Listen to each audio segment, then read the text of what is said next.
오늘 그 23절, 24절에 보면은 모형이라는 단어가 나옵니다.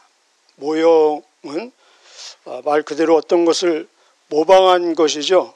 모형이 있다는 것은 원형이 있다는 것을 증명하는 것이고, 그림자가 있다는 것은 실물이 있는 것을 얘기하는 것이고, 복사본이 있는 것은 원본이 있다는 것을 얘기하는 것이죠. 이런 대조의 우리 포인트를 두고 오늘 말씀을 함께 나누도록 하겠습니다. 예를 들면 우리 어린 아기는 장난감을 좋아하지 않습니까? 그 장난감은 그 어린 아기에게는 재산이죠. 그리고 또 생활이고, 그 장난감 때문에 웃기도 하고 울기도 하고 행복해하기도 하고 슬퍼하기도 합니다. 이 장난감은 모형입니다. 무언가의 모양을 따서 만든 것입니다. 모형에도 큰 가치가 있습니다. 그래서 모형이 있다는 것은 원형이 있다는 것을 증명하는 것이고, 그 모형을 통해서 간접적으로 부분적이지만 그 모형에 대한 학습과 또 경험을 하게 되고, 그리고 그 원형을 사모하는 마음이 심겨진다는 것입니다. 나이를 먹고 성숙해진다는 것은 무엇입니까? 바로 그의 관심과 가치, 목적이 모형에서 원형으로 옮겨진다는 것입니다. 그래서 그 어린아기가 인형은 무엇입니까? 사람의 모형 아닙니까? 그래서 인형, 사람의 모양이다 라는 것입니다. 그래서 성숙해질수록 이제 진짜 실물인 사람의 관심을 갖고 친구도 찾고 애인도 찾고, 또 자동차 장난감에서 진짜 자동차에 관심을 갖게 된다는 것입니다. 그런데 이 모형과 원형은 상대적인 개념입니다. 인형은 사람의 모형인데, 우리 사람은 하나님 앞에 섰을 때는 하나님의 모형이라는 것입니다. 그런 표현을 하나님의 형상을 닮아서 지음을 받았다. 우리 사람에게는 하나님 닮은 꼴이 있다는 것입니다. 하나님이 어떤 면을 닮았겠습니까? 바로 우리는 하나님처럼 감히 영원히 존재할 이 피조물로 지음을 받았다는 것입니다. 그래서 우리는 원튼 원치 않든 영원히 존재하게 되어 있습니다. 우리는 절대로 우리의 존재가 없어지지 않는다는 것입니다. 또 우리는 영이 있는 영적인 존재입니다. 하나님은 영이시니 우리를 영이라고는 하지 않지만 영적인 존재입니다. 그래서 하나님과 교제가 가능하다는 것입니다. 그래서 진정 우리 사람의 참 가치와 그리고 보람과 행복은 하나님과 진정한 관계, 우리는 예배라고 하죠. 이 관계가 형성될 때만이 진정한 가치와 보람과 행복이 있을 수 있다는 것입니다. 또 하늘을 대비했을 때는 이 땅에 있는 모든 것은 다 모형이라는 것입니다. 하늘 앞에서는 오늘 본문이 그것을 얘기하고 있습니다. 그래서 천지는 없어질 것이다. 눈에 보이는 것은 잠깐이요, 보이지 않는 것이 영원한 것이다. 영원한 하나님의 그 하늘 앞에서는 이 세상의 모든 것은 어떤 것이든 결국은 모형이라는 것입니다. 오늘 제사의 모습도 그런 모습을 보여주고 있습니다. 그 모형적인 제사가 어떤 모습인지 우리 23절, 24절 함께 읽겠습니다. 시작.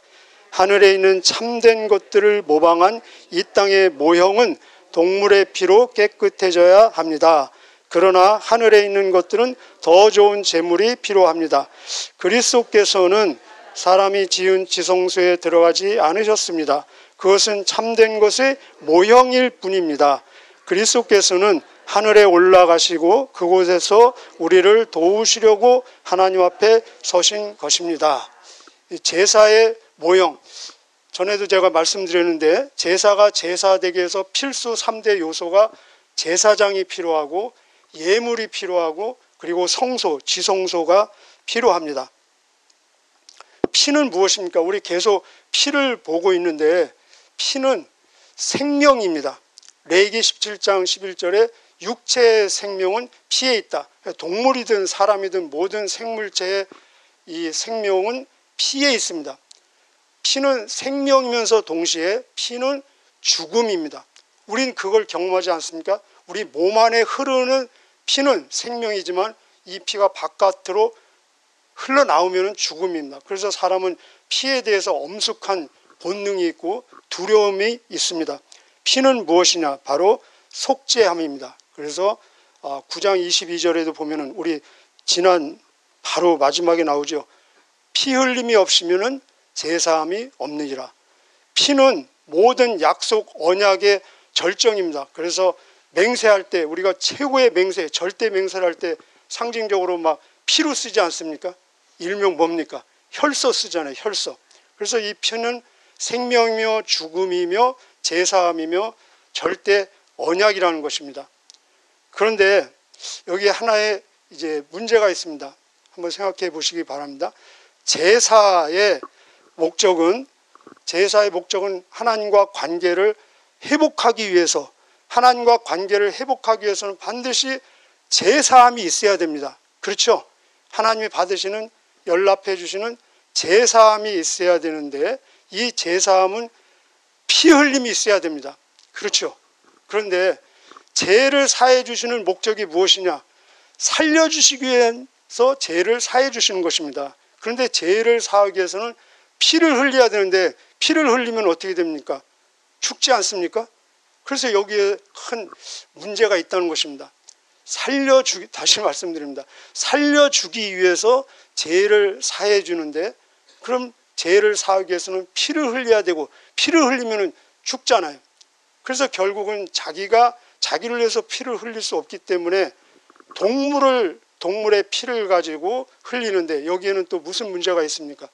동물의 피는 사람을 대신할 수 없다는 것입니다. 사람은 사람의 피만이 대신할 수 있습니다. 그래서 하나님께서 여기에서 내리신 가장 지혜로운 처방이 무엇이냐?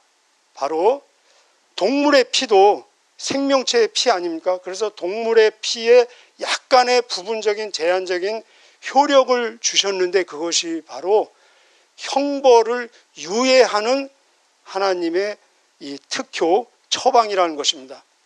우리가 벌을 받아야 마땅한데 그 형벌을 주는 것을 유예하는 것을 집행유예라고, 집행을 해야 되는데 집행을 유예하는 것입니다. 그것을 어느 기간이 있지 않습니까? 1년 동안. 그래서 1년에 한 번씩 대제사장이 시송소에 들어가서 그 제사를 드리는 것입니다. 자, 이 내용이 어디 나와 있는데 옆에 한번 여러분 적어두시고 나중에 확인하시길 바랍니다. 로마서 3장 23절 이하에 그 내용이 나와 있습니다. 우리 그 말씀을 많이 들어보셨죠?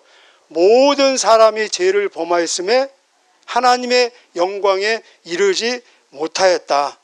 그리스도 예수 안에 있는 속량으로 말미암아 하나님의 은혜로 값없이 의롭다 하심을 받았느니라. 여기까지 우리 많이 암송하고 묵상하는 좋은 말씀 아닙니까? 그리고 나서 이어서 하시는 말씀이 들어보십시오. 하나님께서는 길이 참으시는 중에 전에 지은 죄를 간과하심으로 그렇게 말씀하십니다. 이 말씀이 무엇이냐? 죄를 지어서 형벌을 받아 마땅한데 바로 그 형벌의 집행을 유예하셨다는 것입니다. 길이 참아서 언제까지요? 26절에 보면 이 때가 되어서 바로 예수 그리스도의 십자가 보혈 피의 이 화목 제물을 통해서 하나님께서 자기의 의로우심을 나타나려 하사 예수 믿는 자들을 의롭다 하시고 자기도 의롭다 하셨느니라 이렇게 말씀하십니다. 그래서 예수님이 이 땅에 오셔서 십자가에서 피를 흘리실 때까지 계속 유보하시는 거예요. 1년 기간마다. 그 유보하는 조건이 뭐냐? 바로 이 대제사장이 지성소에 들어가서 동물의 피를 가지고 들어가서 제사를 드리는 내용이라는 것입니다. 그래서 이것이 모형입니다. 그래서 인간 대제사장도 모형이고 동물의 피도 모형이고 지성소도 모형이고 그 지성소에 가는 길도 모형이고 그 문도 모형이고 그 휘장도 다 모형입니다. 그런데 이 모형의 원형은 딱 하나라는 것입니다. 누구십니까? 바로 예수 그리스도. 아멘이십니까? 그래서 예수 그리스도는 우리의 대제사장도 되시고 화목 제물도 되시고 지성소, 하나님을 만날 수 있는 지성소도 되시고 그 지성소에 접근할 수 있는 길도 되시고 그 지성소의 문을 여는 문도 되시고 그 휘장도 되신다는 것입니다. 그래서 예수님 말씀하시기를 내가 곧 길이니 나를 말미암지 않고는 지성소, 하나님을 만나는 아버지 앞에 갈 자가 없느니라. 요한복음 14장 6절에 또 예수님 말씀하시기를 나는 양의 문이니 나를 통하지 않고 들어오는 자는 도적이요 강도다. 10장 19절 20절을 옆에 적어두시기를 바랍니다. 그래서 10장 19절 20절에는 우리가 그리스도 예수의 피를 힘입어 지성소에 들어갈 담력을 얻었으니 이 길은 휘장 사이에 열어놓은 바로 새롭고 살아있는 길인데 그 휘장은 바로 그분의 육체다라고 말씀하고 계십니다. 그래서 우리 잘 알고 있죠. 예수님이 십자가에서 돌아가실 때 그 휘장이 성소와 지성소에 가로막고 있는 휘장이 완전히 뚫어져서 통째로 된 것을 볼 수 있습니다. 자, 그렇다면 원형은 무엇이냐? 원형의 모습은 25절부터 26절까지 원형을 함께 보시겠습니다. 25절, 26절 시작.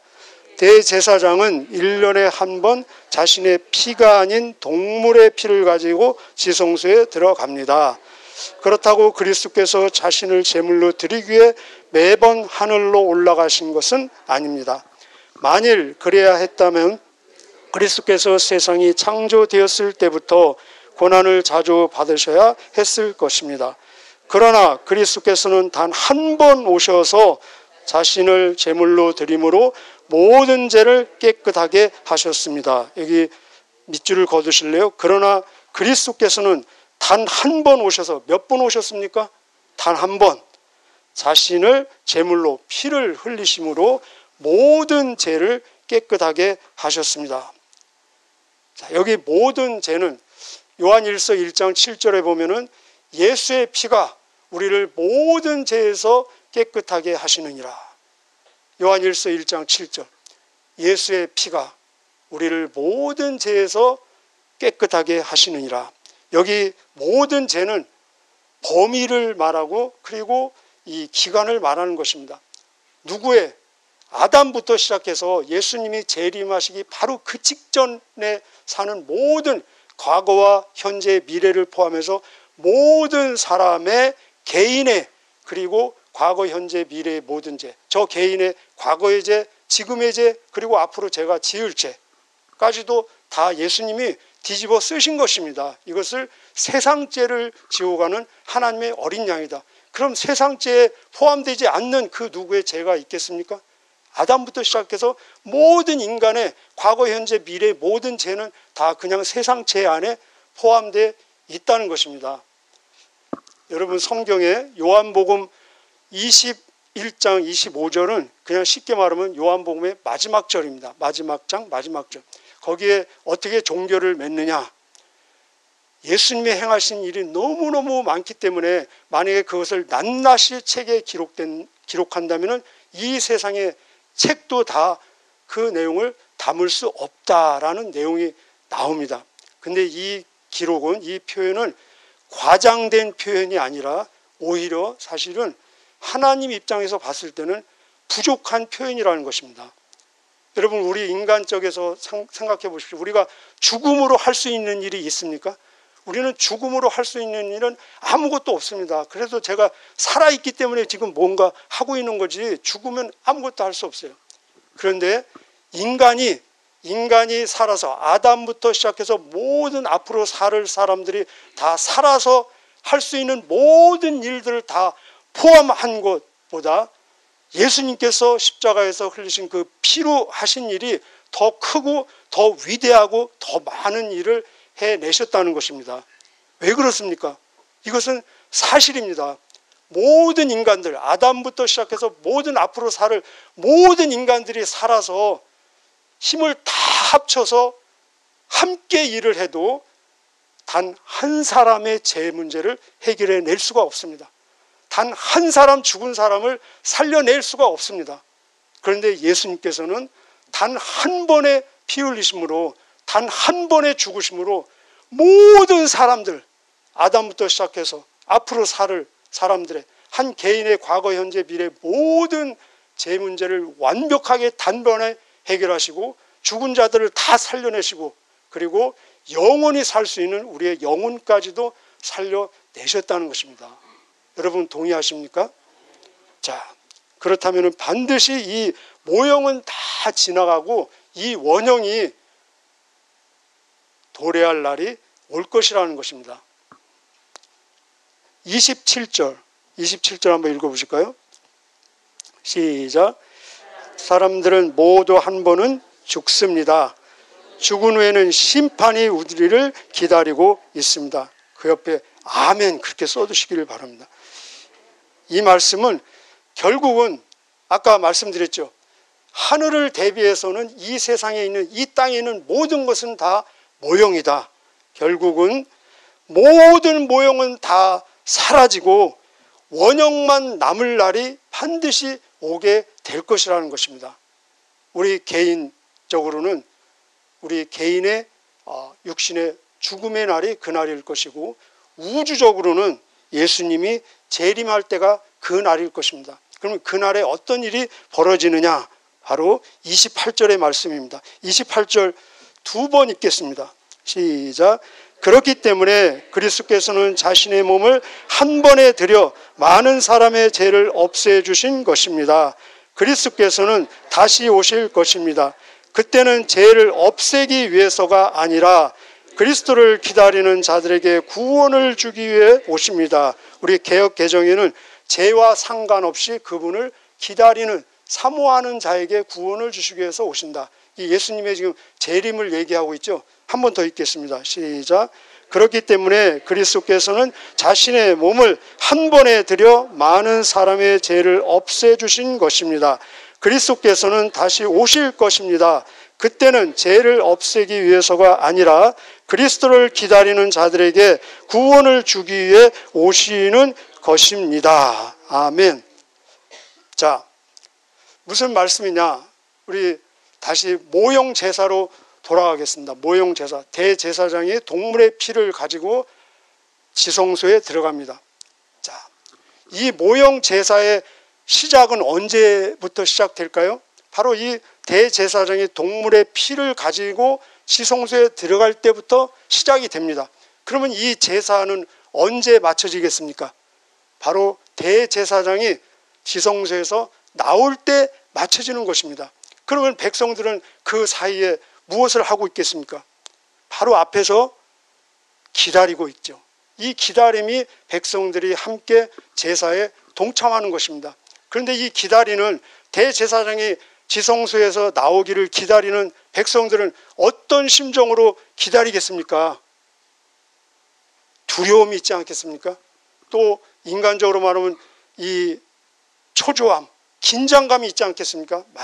만에 하나 혹시라도 뭐가 잘못돼서 대제사장이 죽음을 당할 수도 있는 것입니다. 그렇게 긴장과 두려움 속에서 우리로 얘기하면 막 기도하겠죠. 하나님 이 제사가 잘 받아들일 수 있도록 기도하겠죠. 그러면서 그러다가 때가 되어서 대제사장이 나오면은 안도의 숨을 쉬면서 집행유예 언제까지요? 1년은 가는 것입니다. 그래서 그 다음 해까지는 집행유예로서 또 하나님의 용납을 받게 되는 것입니다. 자, 그렇다면은 이 제사가 1년에 한 번씩 반복되고 있는데, 이제 원형 제사로 가면은 우리의 대제사장이신 예수님께서 하늘 지성소에 동물의 피가 아닌 자신의 피를 가지고 들어가셨습니다. 그래서 이 제사도 완전히 완성을 이루기 위해서는 다시 예수님께서 한 번은 지성소에서 나오시는 그런 표현이 있어야 된다는 것입니다. 그래서 우리의 제사, 우리의 예배는 지금 끝나지 않은 것입니다. 그래서 우리의 예배가 지금 계속되고 있지 않습니까? 우리의 예배는 예수님이 다시 지성소에서 내려오시는 것을 기다림입니다. 같이 한번 해보실까요? 예배는 기다림이다. 예배는 기다림이다. 그런데 그 모형 제사에서 백성들이 기다릴 때 막 초조해하고 불안해하고 두려움으로 기다리는 것은 우리는 아니라, 우리는 어떤 자세로 기다릴 수 있겠습니까? 감사와 감격과 설레임의 기대 속에서 기다릴 수 있다는 것입니다. 왜냐하면 우리의 대제사장 예수님이 그 희생 제물이 절대로 실패할 가능성이 없기 때문에 그렇다는 것입니다. 그렇다면 이 다시 오시는 예수님 재림은 지금 어떻게 말씀하고 계십니까? 죄를 없애시기 위해서가 아니라 그리스도를 기다리는 자들에게 무엇을요? 구원을 주시기 위해서. 지금 이상하지 않습니까? 우리 이미 다 구원을 받았는데 구원을 주시기 위해서, 이미 받은 구원을 완성하기 위해서 오신다는 것입니다. 초림은 예수님이 왜 오셨습니까? 초림은 철저하게 죄인을 위해서 오셨습니다. 그래서 예수님 여러 번 말씀하셨잖아요. 건강한 사람에게는 의사가 필요 없고 병든 자에게 의사가 필요하니 내가 의인을 부르는 곳이 아니라 죄인을 부르러 왔다. 예수님은 철저히 죄인을 구원하기 위해서 오셨습니다. 초림은. 예수님은 피 흘리기 위해서 오셨습니다. 초림은. 예수님은 죽으시기 위해서 오셨습니다. 그러나 재림은 예수님께서 더 이상 피 흘리기 위해서, 더 이상 죽기 위해서 오시는 것이 아니라 만왕의 왕으로 모든 세상을 통치하고 다스리기 위해서 오신다는 것입니다. 이미 우리는 죄의 형벌로부터 구원을 받았습니다. 죄의 형벌로부터 구원받은 사람들을 죄의 이 유혹, 그리고 죄의 존재로부터 구원하기 위해서 오신다는 것입니다. 우리의 영혼은 이미 구원받았습니다. 여러분, 영혼 구원 받으셨습니까? 우리의 영혼은 이미 구원받았지만 이제는 우리의 몸까지 구원하기 위해서 오신다는 것입니다. 우리의 영혼은 구원받았지만 우리의 몸은 완전하지 않잖아요. 그래서 우리의 몸을 새롭고 영원한, 더 이상 아프지도 않고 더 이상 늙지도 않고 가장 완벽하고 가장 아름다운, 그리고 영원한 영광스러운 몸으로 구원하기 위해서 오신다는 것입니다. 여러분, 몸에 혹시 마음에 안 드시는 부분 있으세요? 저도 영혼은 구원받았지만 몸에 마음에 안 드는 부분이 여러 군데 있어요. 그러나 잠깐 기다리면 되는 것입니다. 인내하면서 믿음으로 잠깐 기다리면 모든 것이 원형으로 돌아가게 된다는 것입니다. 영원한, 이 영원한 원형을 사모하며 구원을 이루는 삶이 가장 지혜롭고 최선의 삶이라는 것입니다. 다시 말씀드리겠습니다. 영원한 영혼을 사모하며 구원을 이루는, 나의 구원을, 다른 사람의 구원을 이루어가는 삶이 하나님 앞에서 가장 지혜롭고 가장 가치 있고 최선의 삶이라는 것입니다. 저와 여러분 이런 삶이 되시기를 축복합니다. 기도하시겠습니다.